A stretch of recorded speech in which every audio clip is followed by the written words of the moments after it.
Kung ako po ay ipe-persecute pagdating ng araw dito sa aking pagtulong, so be it. Wala akong problema yan. At least nagkaroon ako ng kasaysayan ng aking buhay. Ang kasaysayan na iuukit sa puso ng mamamayang Pilipino na tatulungan natin ngayong epidemya. What's up mga tropa peeps? Isang mapagpalang araw ng Miyerkules sa ating lahat. At kamusta po kayong lahat dyan? Ako naman po, medyo okay naman po. Meron lang po akong gustong ipakita sa inyong video.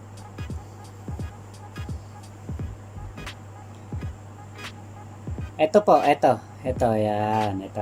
Pakita ko po sa inyo. Underage naman para sa senatorial election ang 33 years old na si Francis Leo Marcos. Yan. Hindi bababa sa 30. So, ayun po, lumabas sa national TV si FLM at ang pangalan niya ay Francis Leo Marcos. Kung noon pa siya may kaso, di ba po, syempre malalaman yan ng mga nagkaso sa kanya. Kasi kilalang kilala yung Francis Leo Marcos na tumakbo that time. So bakit hindi kaya nakita nung mga nagsampa ng kaso dati, mga naland grabbing na yan, yung sa anti-human trafficking law. Hindi kaya nila nakita si FLM na kumandidato pang senador that time?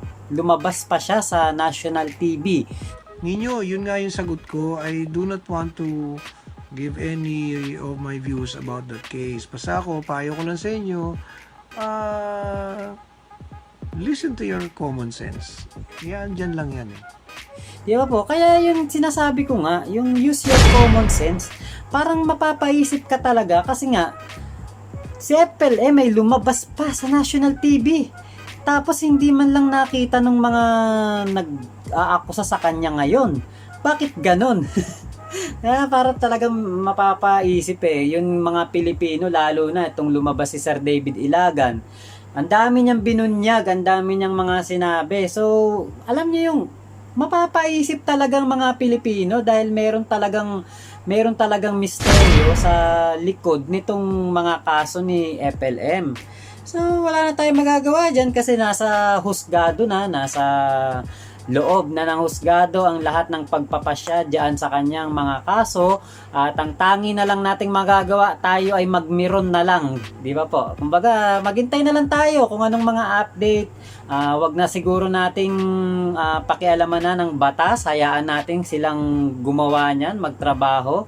At yun, isang magandang isang magandang pagkakataon naman din yan para malinis ang pangalan ni Sir Francis Leo Marcos. At yan, katulad yan, lumabas si Sir David Ilagan, kahit papano binibigyan tayo ng mga puntos, binibigyan tayo ng mga impormasyon sa kanyang nalalaman tungkol sa batas, sa kanyang mga nalalaman tungkol sa kung ano ang mga nangyayari dito sa kaso ni FLM. Kaya malaking pasalamat ng mga Pilipino, talagang humahanga ang mga tao kay Sir Francis Leo Marcos at ngayon humahanga din sila dito kay Sir David Ilagan dahil nga bigla siyang lumabas, diba? Tapos talagang nagbigay siya ng mga pahayag na maring totoo, talagang eksakto sa kanyang mga sinasabi, yung mga nangyayari. Kaya yun, siya ngayon ang sentro ng pangbabash ng mga kalaban ni FLM kasi alam naman nating lahat na pag ipinagtanggol mo sa FLM, babashin ka niyan katulad niyan kay Atty. Glenn Chong. Merong isang nagmamarunong na vlogger na kutong lupa. Hindi mo titirahin daw niya si Atty. Glenn Chong. Ay naku, Diyos ko talaga tong mga alam mo, hindi na bagay sa inyo yung tinatawag yung grupo na gano'n yung mga talino. Hindi. Parang iba na, kabaligtaran na. Hindi na bagay. Kasi nga, iba na eh. Kasi alam nyo, mas magiging silang mga agresibo. Kasi nabubuko na eh. Siyempre, mga nagkakaanuhan na yan. Paano gagawin natin? Ayan, may David Ilagan. Ayan, may Atty. Glenn Chong. Paano gagawin natin? Anong atake gagawin natin? Paano tayo dedepensa? Yan. Pero hindi nila alam. ang isang Sir David Ilagan ay isang American citizen. So, paano nyo yan idedemanda? Tapos, ang isang attorney Glenn Chong ay sa husgado. Gusto kayo makaharap. Yun nga lang, hindi nyo makuha yung punto ni attorney Glenn Chong sa kanyang mga sinabi. Ang ginagawa nyo, pinoprovoke nyo siya sa social media, pero hindi nyo alam kung saan ang gusto niyan laban. Kita-kita na lang sa husgado. Kaya yun, malalaman natin ang mga tagpo na yan. Sa mga susunod, tsak na malapit naman na yan. Hindi magtatagal yung mga yan. Malalaman natin kung ano mga ibubuga ng mga yan, yung mga yan. Kasi, ngayon kasi, kumbaga parang feeling nila lamang sila kasi syempre si FLM nandun sa loob, syempre si FLM ay hindi natin nakikita, kaya yan mga malalakas ang loob niyan, pero hindi nila alam na may isang David Ilagan at isang attorney Glenn Chong na tumayo. Kumbaga hindi nabili yung prinsipyo, hindi natakot, hindi nila nakuha yung loob kasi nga may sariling may sariling mga damdamin yan, mayroong mga prinsipyo yan na pinapangatawanan. Hindi nila alam na yung mga tinatawag nilang mga kaprinsipyo, yun yung mga yun yung mga mga madaling maloko kung tutusin. Kasi sa amin mga OFW, sasabihin nyo, ako tulad ko, sinasabi nila sa akin, bayaran ako. Kahit nga 1 kilong bigas wala akong nakuha. Kaya nga sinasabi ko sa inyo, magtaka na kayong mga basher, kung bakit nakakulong na si FLM, nandyan siya sa loob ng NBI, bakit ganto pa rin? Bakit ganto? Parang lalong dumarami yung nagmamahal kay FLM. Tulad sa ginawang kanta ng grupo ng Brown Squad ni Papa Bear, Kiko Alpabeto, Sigaw Lehitimo. Tignan nyo mga comments doon. Sa mga bashers tignan nyo mga comments doon. Tignan nyo yung kanta. Pakinggan nyo yung kanta. Pag kayo hindi kinilabatutan, ewan ko na lang sa inyo.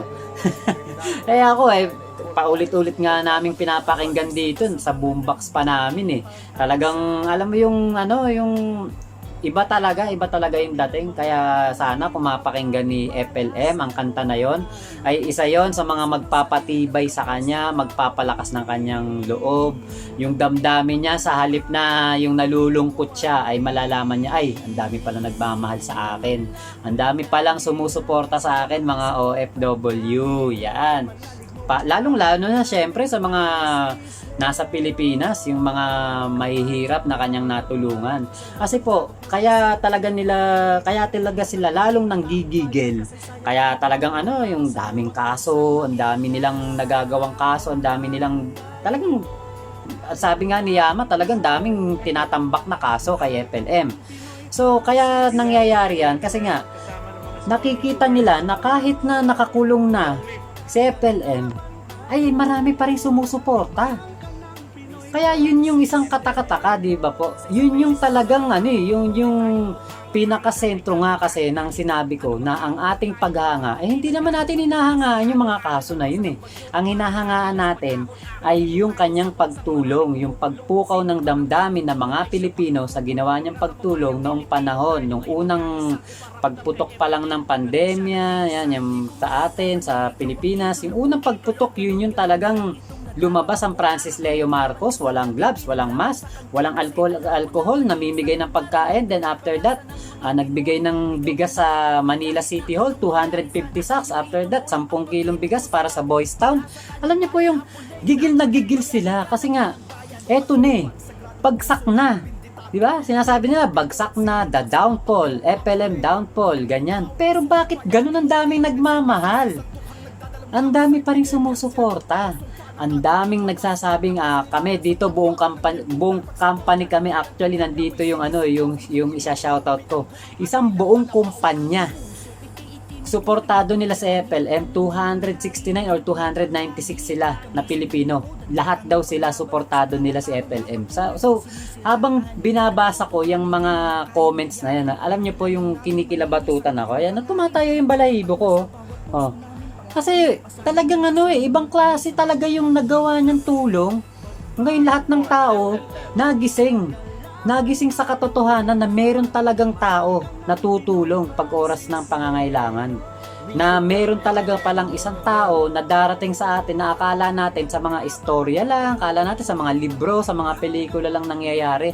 Pero sa totoong buhay pala nangyayari. Kaya yan ang hindi matanggap lalo ng yan si Wonder Woman ko na. Pero ako yung tawagin mga Wonder Woman yun, mukhang mangkukulam eh. Yan yung sinasabi niya, di ba?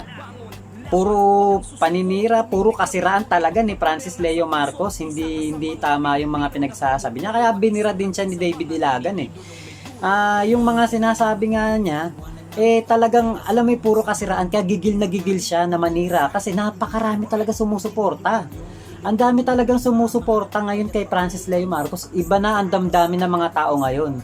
Kaya nga sinabi ni Francis Leo Marcos nung hindi pa siya nakukulong, nung mga unang vlog niya, sinasabi niya, maiiba ang isip ng mga tao pagdating sa pag-iisip sa mga politiko, sa gobyerno, maiiba.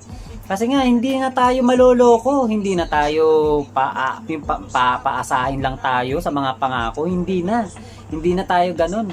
Tayo'y tatayo na. Alam na natin kung anong gagawin natin pagdating ng next election. Kasi meron taong hindi naman politiko pero lumabas, tumulong, di ba po? So, alam na natin ngayon kung sino yung mga karapat-dapat, sino yung mga tama natin na suportahan. Kasi maraming tayong mga, syempre yung iba, hindi natin alam na ganun pala, wala palang gagawin pag dumating itong pandemic. So, ngayon, alam na ng mga tao, tama nga yung sinabi ni FLM na maiiba ang political landscape. Makikita na natin ngayon kung sino talaga yung mga karapat-dapat. Kaya isa din tong eye-opener sa ating lahat, lalong-lalo na sa mga OFW, kung sino yung ating dapat suportahan.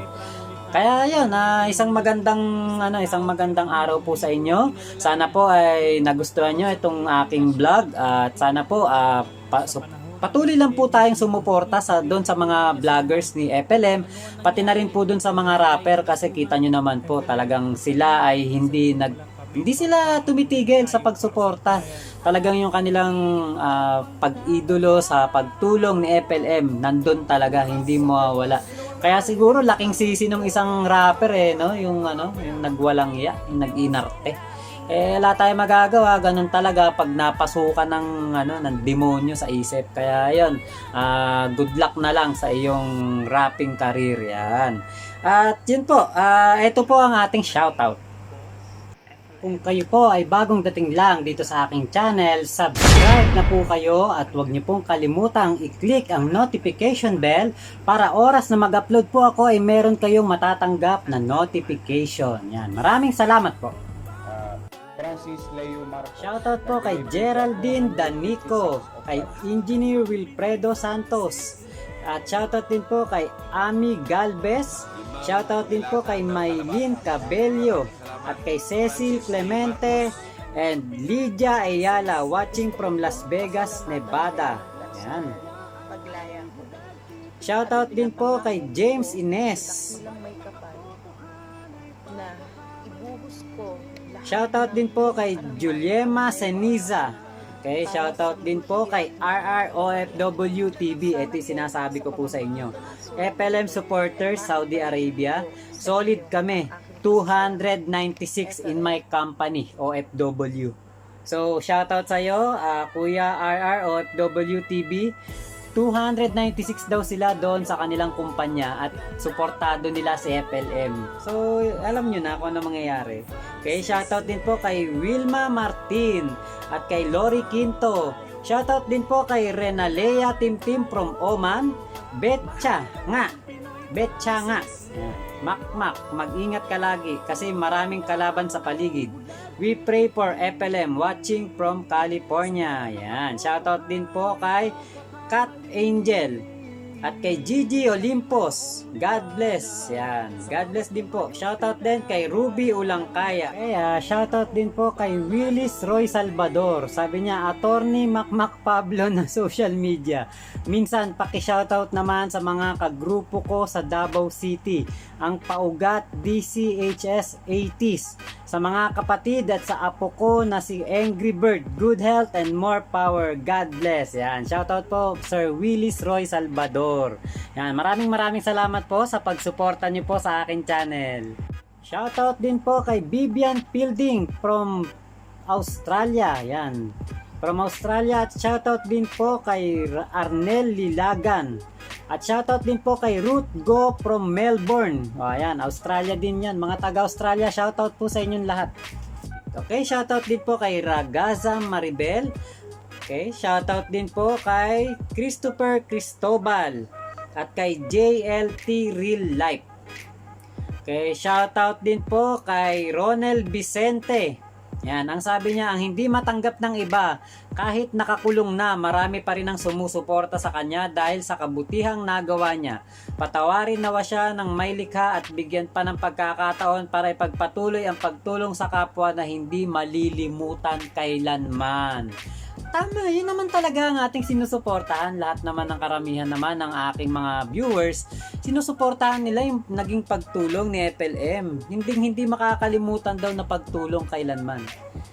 Medyo may goosebump ng konti Okay, shoutout din po kay Joanna Joy Javier, kay Maine Pascual. Yan. Shoutout din po kay Jane Abalos, Mercy Kalunod, at kay Sosa Mosa. Shoutout din po kay Marivic Nebrida. Yan. Shoutout din po kay Rems Mon. Shoutout din po kay Alfonso Arganza Suralta Jr. from Kodiak, Alaska, USA.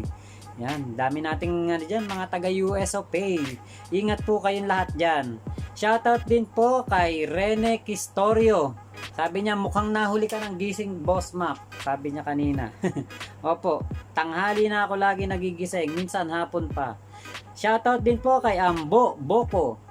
Shoutout din po kay Daryl Bids, Perlita Muyko. Ayun, sinashoutout ko si Ate Perlita. Yan, ang aming nanay sa aming trabaho dati. Shoutout din po kay Roborat Z. Shoutout din po kay Marbon, watching from North. Alam nyo na pag North. Okay, shoutout din po kay Boboy Amber from Kuwait. Okay, shoutout din po kay Marietta Jordan. Sabi niya, we love you still, Sir Idol FLM. And Mac, we still here standing for you. Be strong and have a good health. God bless you all the time. Always talk to your best friend beside you. He will guide you whatever happen. We love you, sir. We don't care about your case. We care about you. God loves you. That's only a trial for you. Take care and stay safe. Yan, galing po kay Nanay Marietta Jordan. Yan po, talagang maraming humahanga po talaga sa sa pagtulong ni FLM. Wala siyang pakialam sa kaso, ang importante yung pagtulong. Okay, shoutout din po kay Miss D. Yan, God bless Mr. Mac Pablo. Sana ang lahat ng taong nasa likod ng lahat ng nangyari kay FLM ay managot sa batas soon. Okay, shoutout din po kay Giovanni Celestino. Okay, nagpapa-shoutout siya next bid. Ay, next bid pa pala, hindi pa dito. Okay, shoutout din po kay Elizabeth Albaracin. Kamusta na si FLM? Okay lang po. Okay, shoutout din kay Turkey ZZ. Okay, shoutout din kay jackie@gmail.com Belarino. Good news, laban lang tayo mga ka-FLM. Okay, shoutout din po kay Sugarcane Britannico, Bartolome Villaflor, Michael Alwag. Thank you, Maki Boy, sa info. Yan, nag-aalala ang mga tropa natin dito sa Boracay. Ay, shoutout sa mga taga Boracay. Meron tayong kaibigan dyan, si Kuya Pradejas. Yan, shoutout po, shoutout. Shoutout din po kay Rafaela Ibayan from Hong Kong.